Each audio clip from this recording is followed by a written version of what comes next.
Ако не бях дошъл и не бях им говорил, грях не щяха да имат. Днес във всички черкви се молят за България, дано не дойдат страдания върху нея, т.е. да не мине гърнето и през огън.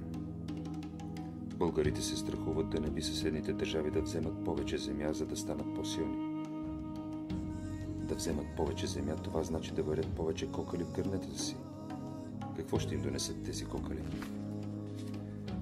Едно ще знаете, човек или народ, който не се топи, ще бъде изхвърлен навън. Това се отнася до всички хора и народи, без изключение. Всички хора и народи могат да се разтопяват, но не искат, защото са в обятията на своя възлюбен, който им дава различни обещания.